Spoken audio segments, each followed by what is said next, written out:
પ્રિય ભાઈઓ અને બહેનો, આજે તારીખ છે 21 માર્ચ 1926, દિવસ છે પવિત્ર રવિવાર. સવારના 6:48 વાગ્યે સૂર્યોદય થયો છે અને સાંજે 6:30 વાગ્યે સૂર્યાસ્ત થશે. આ માત્ર સમય નથી, પણ આપણા જીવનના શિસ્ત અને સંકલ્પનું પ્રતીક છે. આજે શુક્લ પક્ષની દ્વાદશી તિથિ છે. શુક્લ પક્ષ એટલે પ્રકાશ તરફનું પગલું, અંધકારમાંથી ઉજાસ તરફનો માર્ગ. દ્વાદશી તિથિ વિશેષ પુણ્યદાયી માનવામાં આવે છે. આજે સારા કાર્યો, દાન, જપતપ અને સંકલ્પ માટે ઉત્તમ દિવસ છે. આજનું નક્ષત્ર છે મઘા. મઘા નક્ષત્ર આપણને યાદ અપાવે છે કે આપણે આપણા પૂર્વજોનો ગૌરવ વધારવો છે. સન્માન, પરંપરા અને સંસ્કાર, આ ત્રણ મૂલ્યો આજે ખાસ મહત્વ ધરાવે છે. ચંદ્ર રાશિ સિંહ છે. સિંહ એટલે હિંમત, નેતૃત્વ અને આત્મવિશ્વાસ. આજે જો તમે કોઈ મોટો નિર્ણય લેવા માંગો છો, તો નિર્ભય બનીને આગળ વધો. તમારી અંદરનો સિંહ જાગૃત કરો. અને સૂર્ય રાશિ કુંભ છે. કુંભ રાશિ સમાજ સેવા અને નવી વિચારધારાનું પ્રતીક છે. એટલે આજે માત્ર પોતાનું નહીં, પરંતુ સમાજનું પણ કલ્યાણ વિચારવું જોઈએ. મિત્રો, આ દિવસ આપણને સંદેશ આપે છે: શિસ્ત રાખો, સંસ્કાર જાળવો, હિંમત રાખો અને સમાજ માટે કાર્ય કરો. ચાલો આજે સંકલ્પ કરીએ કે આપણે દરેક સૂર્યોદય સાથે નવી ઉર્જા લઈએ અને દરેક સૂર્યાસ્ત પહેલા કંઈક સારો કાર્ય જરૂર કરીએ.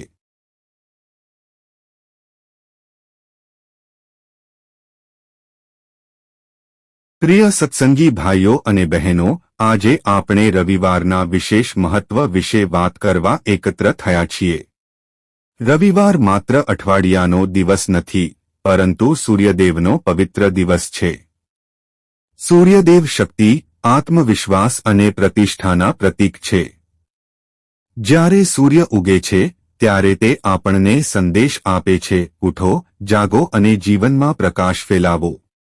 રવિવારે સૂર્ય ઉપાસના કરવાથી આત્મબળ વધે છે, માનસન્માન મળે છે અને જીવનમાં સફળતા પ્રાપ્ત થાય છે.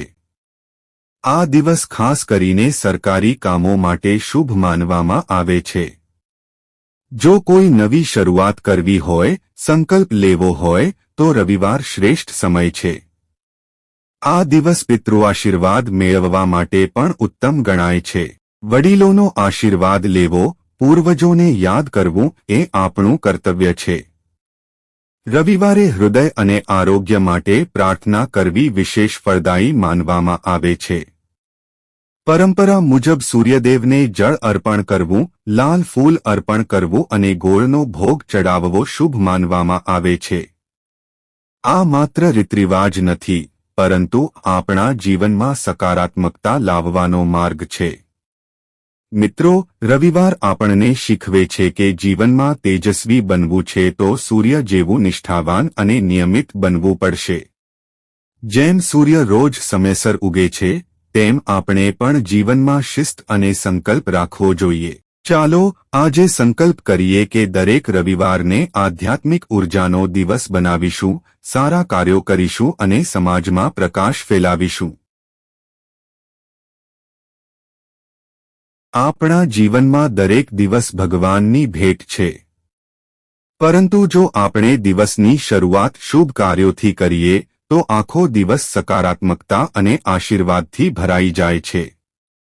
આજે સૌથી પ્રથમ શુભ કાર્ય છે સૂર્યને જળ અર્પણ કરવું. સૂર્યદેવ શક્તિ અને તેજના સ્ત્રોત છે. સવારે ઉગતા સૂર્યને જળ અર્પણ કરીએ ત્યારે આપણા મનમાં નવી ઉર્જા અને આત્મવિશ્વાસનો પ્રકાશ ફેલાય છે. બીજું મહત્વનું કાર્ય છે ઓમ ઘૃણીઃ સૂર્યાય નમઃ મંત્રનો 108 વખત જપ. આ મંત્રનો જપ કરવાથી મન શાંત થાય છે, નકારાત્મકતા દૂર થાય છે અને જીવનમાં સકારાત્મક ઉર્જા પ્રવેશે છે. ત્રીજું કાર્ય ગાયને રોટલી આપવી. ગૌસેવા ભારતીય સંસ્કૃતિમાં ખૂબ પવિત્ર માનવામાં આવે છે. ગાયને અન્ન આપવાથી પુણ્ય મળે છે અને ઘરમાં સુખ સમૃદ્ધિ આવે છે. ચોથું, ગરીબોને ગોળ અને ઘઉંનું દાન કરવું. દાન કરવાથી સંપત્તિ ઘટતી નથી પરંતુ વધે છે. દાન એ હૃદયની સમૃદ્ધિનું પ્રતીક છે. અને અંતમાં ઘરમાં દીવો પ્રગટાવવો. દીવો માત્ર પ્રકાશ નથી પરંતુ અંધકાર પર જીતનું પ્રતીક છે. દીવો પ્રગટાવતા જ ઘરમાં શાંતિ અને સકારાત્મકતા આવે છે. મિત્રો, આ 5 સરળ શુભ કાર્યો આપણા જીવનમાં મોટો ફેરફાર લાવી શકે છે. ચાલો આજે સંકલ્પ કરીએ કે રોજ ઓછામાં ઓછું એક શુભ કાર્ય જરૂર કરીશું. જય સૂર્યનારાયણ દેવ. આપણા જીવનમાં સમયનું વિશેષ મહત્વ છે. સમય યોગ્ય હોય તો નાનકડું કામ પણ સફળ બને છે અને સમય અનુકૂળ ન હોય તો મોટા કાર્યમાં પણ અડચણ આવે છે. એટલે જ આજે આપણે શુભ અને અશુભ સમય વિશે જાણવું જરૂરી છે. સૌ પ્રથમ વાત કરીએ રાહુકાળની. આજે રાહુકાળ સાંજે 4:30 થી 6 સુધી છે. આ સમય દરમિયાન નવા કામની શરૂઆત ટાળવી જોઈએ. મહત્વપૂર્ણ નિર્ણયો, સોદા કે નવા પ્રોજેક્ટ શરૂ કરવાથી બચવું શ્રેષ્ઠ ગણાય છે. પછી આવે છે અભિજીત મુહૂર્ત, જે બપોરે 12:15 થી 1 સુધી છે. આ સમય અત્યંત શુભ માનવામાં આવે છે. જો કોઈ ખાસ કાર્ય કરવું હોય, નવા કાર્યનો પ્રારંભ કરવો હોય અથવા મહત્વપૂર્ણ નિર્ણય લેવો હોય તો આ સમય શ્રેષ્ઠ છે. કહેવાય છે કે અભિજીત મુહૂર્તમાં કરેલું કાર્ય સફળતાની દિશામાં આગળ વધે છે. તે સિવાય ગુલિક કાળ 3 થી 4:30 સુધી છે અને યમગંડ 12 થી 1:30 સુધી છે. આ સમય દરમિયાન પણ સાવચેતી રાખવી યોગ્ય ગણાય છે. મિત્રો, જીવનમાં સફળતા માટે મહેનત સાથે યોગ્ય સમયની પસંદગી પણ એટલી જ જરૂરી છે. ચાલો આજે સંકલ્પ. આજે આપણે દિવસના ચોઘડિયા વિશે સમજવાનો પ્રયત્ન કરીશું. આપણા શાસ્ત્રોમાં સમયને ખૂબ જ મહત્વ આપવામાં આવ્યું છે. યોગ્ય સમયમાં કરેલું કાર્ય જલ્દી સફળ બને છે, જ્યારે અયોગ્ય સમયમાં કરેલું કાર્ય મુશ્કેલી લાવી શકે છે. સવારે 6:48 થી 8:18 સુધી અમૃત ચોઘડિયા છે. આ સમય સર્વોત્તમ ગણાય છે. જો કોઈ મહત્વપૂર્ણ કાર્ય શરૂ કરવું હોય, સંકલ્પ લેવો હોય અથવા શુભ કાર્ય કરવું હોય તો આ સમય શ્રેષ્ઠ છે. ત્યારબાદ 8:18 થી 9:48 કાળ ચોઘડિયા છે. આ સમય દરમિયાન નવા કાર્યની શરૂઆત ટાળવી જોઈએ. શાંતિથી આયોજન કરવું યોગ્ય છે.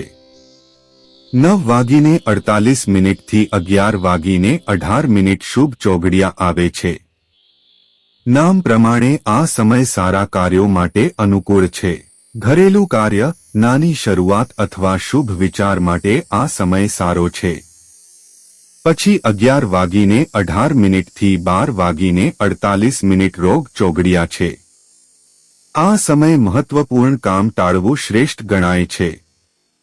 12:48 થી 2:18 ઉદ્વેગ ચોઘડિયા છે, જે સામાન્ય ગણાય છે. મોટા નિર્ણયો કરતા પહેલા વિચારવું જરૂરી છે. 2:18 થી 3:48 ચર ચોઘડિયા આ સમય યાત્રા માટે શુભ માનવામાં આવે છે. પ્રવાસ કે બહારના કામ માટે અનુકૂળ છે. ત્યારબાદ 3:48 થી 5:18 લાભ ચોઘડિયા આ સમય લાભદાયક છે. વ્યવસાય, દિવસ જેટલો મહત્વનો છે એટલી જ મહત્વની છે રાત્રિ. આપણા શાસ્ત્રોમાં રાત્રિના ચોઘડિયાને પણ વિશેષ સ્થાન આપવામાં આવ્યું છે. કારણ કે ઘણી વખત જીવનના મહત્વપૂર્ણ નિર્ણયો અને વિચાર વિમર્શ રાત્રે જ થાય છે. સાંજે 6:30 થી 8 ચોઘડિયા છે. આ સમય મધ્યમ શુભ ગણાય છે.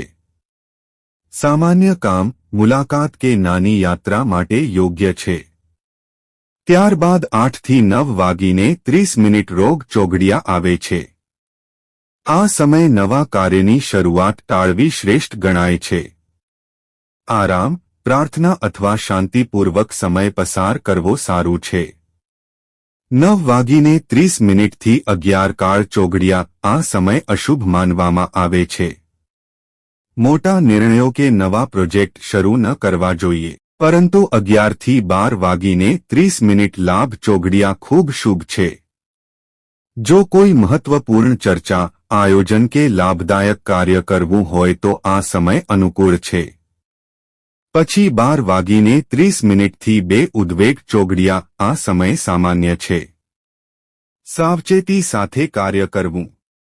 2 થી 3:30 શુભ ચોઘડિયા સારા કાર્ય, પ્રાર્થના અને આધ્યાત્મિક પ્રવૃત્તિ માટે ઉત્તમ સમય. અને સૌથી શ્રેષ્ઠ સમય છે 3:30 થી 5 અમૃત ચોઘડિયા. આ સમય સર્વોત્તમ ગણાય છે. ભજન, ધ્યાન, જપતપ માટે આ સમય ખૂબ પવિત્ર છે. અંતમાં 5 થી 6:48 ચોઘડિયા સવારની તૈયારી, યાત્રા કે રોજિંદા કાર્ય માટે યોગ્ય સમય. મિત્રો, રાત્રિનો સમય શાંતિ અને ચિંતન. શાસ્ત્ર મુજબ જો જન્મદિવસ સવારના અમૃત સમયમાં ઉજવવામાં આવે તો તે અત્યંત ઉત્તમ માનવામાં આવે છે. અમૃત સમય એ સકારાત્મક ઉર્જાનો સમય છે. આ સમયે ભગવાનને પ્રાર્થના કરી માતા પિતાના આશીર્વાદ લઈએ તો આખું વર્ષ સુખ સમૃદ્ધિથી ભરાઈ જાય છે. અને જો સાંજના સમયે ઉજવણી કરવી હોય તો લાભ સમય સૌથી શ્રેષ્ઠ ગણાય છે. લાભ સમય એ પ્રગતિ અને સફળતાનું પ્રતીક છે. આ સમય શુભેચ્છાઓ, સંકલ્પ અને આનંદથી ભરેલી ઉજવણી જીવનમાં નવા અવસર લઈને આવે છે.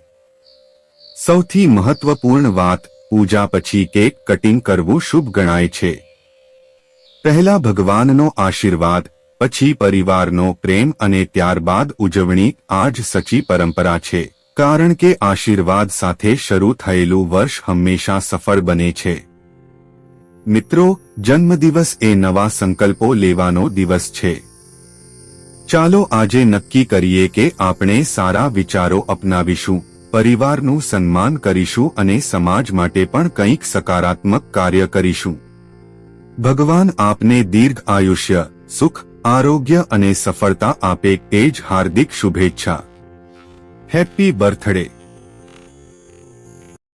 શાસ્ત્ર મુજબ જો સગાઈ 9:48 થી 11:18 શુભ ચોઘડિયામાં કરવામાં આવે તો તે સારા સંકેતો અને સકારાત્મક ઉર્જા સાથે શરૂ થાય છે. શુભ સમય એ નામ પ્રમાણે શુભતા અને મંગલતાનું પ્રતીક છે. તે ઉપરાંત 3:48 થી 5:18 લાભ ચોઘડિયા પણ અત્યંત અનુકૂળ છે. લાભ સમય એ પ્રગતિ, સમૃદ્ધિ અને સુખદ ભવિષ્યનું પ્રતીક છે. આ સમયમાં કરાયેલો સંકલ્પ જીવનમાં સુખ અને સફળતા લાવે છે. અને સૌથી વિશેષ છે અભિજીત મુહૂર્ત, જે દિવસનો સર્વોત્તમ સમય માનવામાં આવે છે. અભિજીત મુહૂર્તમાં કરાયેલું કોઈપણ શુભ કાર્ય ભગવાનના વિશેષ આશીર્વાદ સાથે આગળ વધે છે. તેથી સગાઈનો આ પવિત્ર સંકલ્પ અભિજીત મુહૂર્તમાં લેવો શ્રેષ્ઠ ગણાય છે. મિત્રો, સગાઈનો અર્થ છે એકબીજાની જવાબદારી સ્વીકારવી, સુખદુઃખમાં સાથ આપવાનો વચન આપવું. ચાલો આજે આપણે બંને પરિવાર માટે પ્રાર્થના કરીએ કે તેમનો આ સંબંધ પ્રેમ, વિશ્વાસ અને સમૃદ્ધિથી હંમેશા મજબૂત રહે. ભગવાન આ નવા જીવન પ્રવાસને સુખમય અને સફળ બનાવે એ જ હાર્દિક શુભકામનાઓ. શાસ્ત્રો મુજબ ઘર પ્રવેશ માટે અમૃત અને લાભ ચોઘડિયા ઉત્તમ ગણાય છે. અમૃત સમય એ સર્વોત્તમ સમય છે જેમાં કરેલું કાર્ય લાંબા સમય સુધી સુખ અને શાંતિ આપે છે. આ સમયે નવા ઘરમાં પ્રવેશ કરવાથી ઘર પર ભગવાનની કૃપા વરસે છે. લાભ સમય સમૃદ્ધિ અને પ્રગતિનું પ્રતીક છે. આ સમયમાં ગૃહ પ્રવેશ કરવાથી ધન, યશ અને સુખમાં વૃદ્ધિ થાય છે. અને સૌથી મહત્વપૂર્ણ વાત, સૂર્ય ઉપાસના સાથે પ્રવેશ કરવો. સૂર્યદેવ પ્રકાશ, ઊર્જા અને સકારાત્મકતાના સ્ત્રોત છે. નવા ઘરમાં પ્રવેશ કરતા પહેલા સૂર્યને જળ અર્પણ કરી પ્રાર્થના કરીએ તો ઘરમાં હંમેશા તેજસ્વી વાતાવરણ રહે છે. ઘરમાં પ્રથમ પગ મૂકતા જ ભગવાનનું સ્મરણ, માતા પિતાના આશીર્વાદ અને વડીલોના આશીર્વચન આ જ સાચો શુભ આરંભ છે. મિત્રો, ચાલો આજે સંકલ્પ કરીએ કે આ નવા ઘરમાં પ્રેમ, એકતા અને સંસ્કારનો દીવો હંમેશા પ્રગટતો રાખીશું. સુખદુઃખમાં એકબીજાનો સાથ આપી આ ગૃહને સ્વર્ગ સમાન બનાવીશું. ભગવાન આ નવા ગૃહમાં હંમેશા શાંતિ, સમૃદ્ધિ અને આનંદ વરસાવે એ જ હાર્દિક શુભેચ્છા. સૌ પ્રથમ છે મેષ રાશિ. આ રાશિના લોકો સાહસિક અને આત્મવિશ્વાસથી ભરપૂર હોય છે. તેઓ કોઈ પણ કામ નિર્ભયતાથી કરે છે. બીજી છે વૃષભ રાશિ. આ રાશિના લોકો ધનવાન બનવાની ક્ષમતા ધરાવે છે અને સુખ સંપત્તિ તરફ આગળ વધે છે. ત્રીજી છે મિથુન રાશિ. આ રાશિના લોકો માટે સંયમ અને સમજદારી ખૂબ જરૂરી છે. તેઓ બુદ્ધિશાળી હોય છે. ચોથી છે કર્ક રાશિ. આ રાશિના લોકોને સમાજમાં માન અને સન્માન મળે છે. તેઓ પરિવાર પ્રેમી હોય છે. પાંચમી છે સિંહ રાશિ. આ રાશિના લોકો હિંમતવાન અને જીત મેળવવા માટે હંમેશા તૈયાર રહે છે. તેઓ નેતૃત્વ કરવાની ક્ષમતા ધરાવે છે. છઠ્ઠી છે કન્યા રાશિ. આ રાશિના લોકો પોતાના ખર્ચ અને જીવન પર નિયંત્રણ રાખે છે. તેઓ શિસ્તબદ્ધ હોય છે. સાતમી છે તુલા રાશિ. આ રાશિના લોકો સંબંધોને મજબૂત બનાવે છે અને સૌ સાથે સારો વ્યવહાર રાખે છે. આઠમી છે વૃશ્ચિક રાશિ. આ રાશિના લોકો પ્રગતિ કરે છે અને જીવનમાં લાભ મેળવે છે. તેઓ મહેનતુ હોય છે. નવમી છે ધન રાશિ. આ રાશિના લોકો પર ભાગ્યની કૃપા રહે છે અને તેમને સફળતા મળે છે. દસમી છે મકર રાશિ. આ રાશિના લોકો માટે સાવચેતી રાખવી જરૂરી છે. તેઓ ગંભીર અને જવાબદાર હોય છે. 11મી છે કુંભ રાશિ. આ રાશિના લોકો સમાજમાં પ્રતિષ્ઠા અને સન્માન મેળવે છે. તેઓ નવી વિચારધારા ધરાવે છે. અને છેલ્લી છે મીન રાશિ. આ રાશિના લોકો શાંત સ્વભાવના અને ભક્તિભાવ ધરાવતા હોય છે. મિત્રો, આ 12 રાશિઓ આપણને જીવનમાં માર્ગદર્શન આપે છે. દરેક રાશિમાં કંઈક ખાસ ગુણ હોય છે. જો આપણે આપણા ગુણોને ઓળખી અને સાચી દિશામાં મહેનત કરીએ તો જીવનમાં ચોક્કસ સફળતા મેળવી શકીએ.